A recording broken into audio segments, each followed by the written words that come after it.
Assalamualaikum warahmatullahi wabarakatuh. Alhamdulillah. Alhamdulillahilladzi bini'matihi tatimmus shalihat. Asyhadu an la ilaha illallah wa asyhadu anna Muhammadan abduhu wa rasuluh. Rabbi syrah li sadri wa yassir li amri wahlul 'uqdatam min lisani yafqahu qawli, amma ba'd. Para santri Madrasah Aliyah Normal Islam Putra dan santri-santri yang berasrama, yang berada di rumah, alhamdulillah pada saat ini kita akan memulai pembelajaran tentang hadis dari apa yang disampaikan oleh Rasulullah Sallallahu Alaihi Wasallam. Tiada henti-hentinya kita memanjatkan puja dan syukur kehadirat Allah Subhanahu Wa Taala atas limpahan rahmat dan karunia kepada kita semua. Salawat dan salam semoga terus tercurahkan kepada baginda yang mulia Rasulullah Sallallahu Alaihi Wasallam. Kita akan baca kitab Riyadhus Shalihin, kitab Riyadhus Shalihin dalam pelajaran hadis. Babnya adalah kitab Al-Fadail, bab fadli qiraatil Quran. Jadi bab keutamaan membaca Al-Quran. Seperti yang kita ketahui bahwa Al-Quran ini adalah pedoman dalam hidup.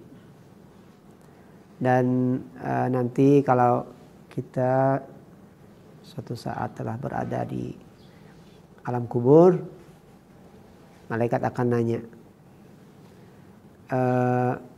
Marabbuka, siapa Tuhan kamu, waman nabiyuka, kemudian wama imamuka. Nah, yang disebut dengan imam itu apa pedoman hidupmu itu apa? Ya, jawabannya adalah Al-Qur'anu imami. Al-Quran itu adalah pedoman hidup saya. Nah, coba bayangkan kalau orang tidak pernah tahu tentang Al-Quran. Kada suah belajar Al-Quran, kada suah mendengar kayak apa itu Al-Quran. Gimana dia mengatakan Al-Quranu imami dalam jawabannya kepada malaikat dalam kubur tersebut? Itu gak bisa. Tentu gak bisa menjawab dia. Nah, jadi tuntunan kita membaca hadis tentang Al-Quran ini perlu disimak, perlu dipelajari sebagai sebuah pencerahan, sebagai sebuah petunjuk jalan untuk bisa sampai ke negeri akhirat yang kekal abadi nanti. Baik para santri semua, Al-Quran ini diturunkan oleh Allah Subhanahu Wa Taala pada malam Lailatul Qadar. Itu malam yang paling mulia di dunia ini. Malam diturunkan pada malam Lailatul Qadar.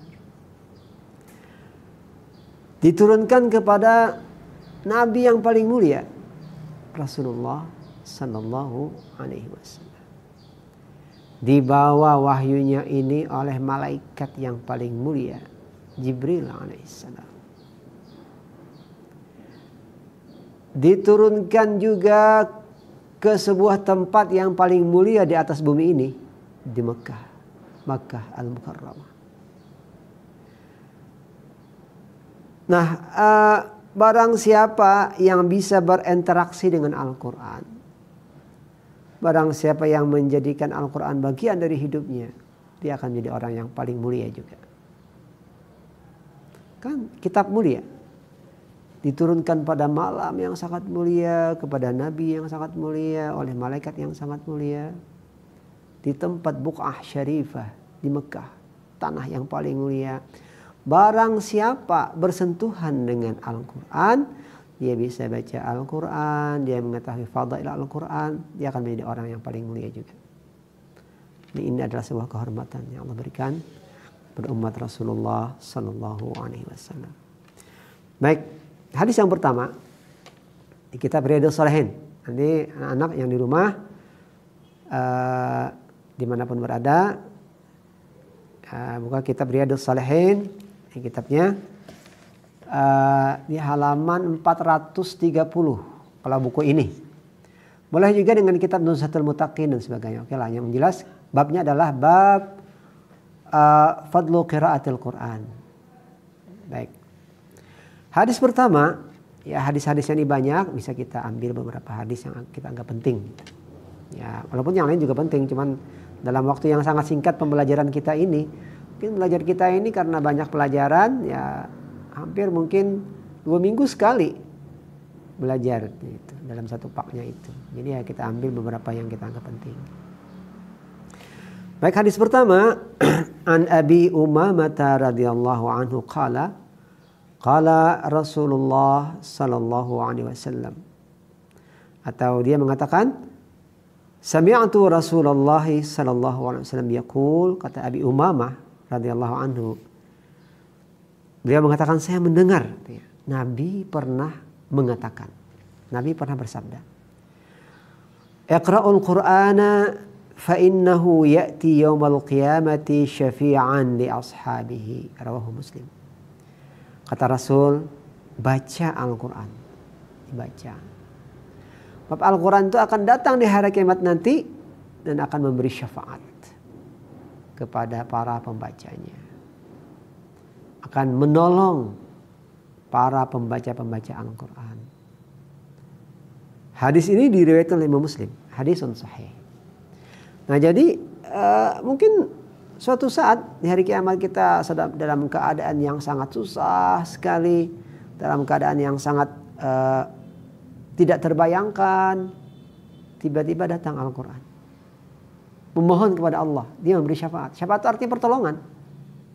Ya Allah, ampuni hambamu ini, dia adalah ashabul Quran, dia selalu baca Al-Quran dalam kesehariannya. Ampuni ya Allah, beri rahmat kepadanya, masukkan dia ke dalam surgamu. Nah ini syafaat Al-Quran. Syafaat Al-Quran diberikan kepada siapa saja? Yang jelas itu adalah diberikan kepada ahlul Quran, orang-orang yang membaca Al-Quran, yang mengamalkannya, ya dalam menjadikan bagian lah kehidupannya. Nah itu dia. Nah Nabi menyuruh kita membaca Al-Quran ini, sebab dia akan datang hari kiamat nanti memberi syafaat kepada para pembaca. Iqra'ul Quran, kata Nabi, baca Al-Quran itu. Fa innahu ya'ti yaumal qiyamati syafi'an li ashabihi. Beri syafaat. Beri syafaat itu yang memberi tolong. Dia berdoa kepada ya Allah, ampuni hambamu ini ya Allah, selamatkan dia, berilah rahmatmu kepada dia, bukalah pintu surga buat dia. Nah Al-Quran Allah akan mengabulkan kalau memang Al-Quran yang memintakan, karena dia adalah min ashabil Quran. Nah Al-Imam Al-Manawi pernah menjelaskan bahwa termasuk ahlul Quran itu adalah orang yang melazimkan dirinya membaca Al-Quran.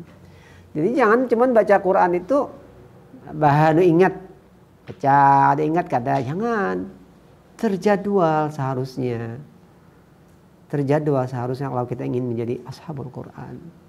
Ini sehari kita misalnya, entah itu selembar, 2 lembar. Sehari baca 1 lembar. Besok baca 1 lembar. Kalau lupa, diqadha itu bacaannya itu. Nah bagus itu. Memang amal yang bagus itu kata Rasul, inna khairal a'mal adwamuha wa in qall. Sebaik-baik pekerjaan itu, amal ibadah itu adwamuha, yang paling terus bisa dikerjakan walaupun sedikit, wa in qall. Kalau kita sehari membaca banyak, habis itu enggak lagi. Nah itu kurang baiknya. Tapi kalau kita menjadikan bagian dari kehidupan kita, maka terjadwal itu, terbacalah itu setiap hari walaupun 1 lembar. Jadi jangan terlalu, misalnya kita ingin baca Al-Quran nih, lagi semangat nih baca Quran seminggu atau 2 minggu banyak terus berhenti. Nah itu oke lah, bagus juga, cuman kurang bagus. Artinya bagus lagi yang walaupun sedikit saban hari selembar tapi tetap terus terjaga. Nah itu bagus seperti itu. Mudah-mudahan kita bisa melaksanakannya ya.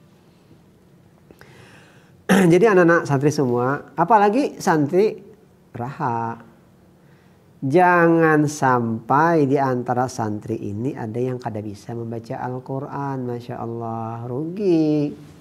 Banyak punya harta, banyak punya materi. Istri misalnya suatu saat nanti, oh cantik-cantik orangnya, rumahnya bagus, kada bisa membaca Al-Quran. Musibah itu, musibah. Harta yang paling berharga dia nggak punya. Harta yang paling berharga. Apa? Kenapa dikatakan harta paling berharga? Itulah dia permata dia di akhirat nanti. Yang akan menyelamatkan dia di akhirat dan kehidupannya kekal abadi. Itu harta yang paling berharga. Kalau di dunia kita punya harta mobil. Berapa tahun? Mogok. Rumah bagus. Berapa tahun? Akhirnya hancur. Atau berapa tahun dijual anak rumahnya. Punya mobil nanti tabrakan. Oh enggak. Dengan kenikmatan akhirat enggak seperti itu. Kalau dia punya istri cantik di akhirat, bidadarinya mungas-mungas misalnya, itu kekal abadi selamanya. Istananya yang bagus selamanya, tidak seperti di dunia ini. Nah itu dia ya.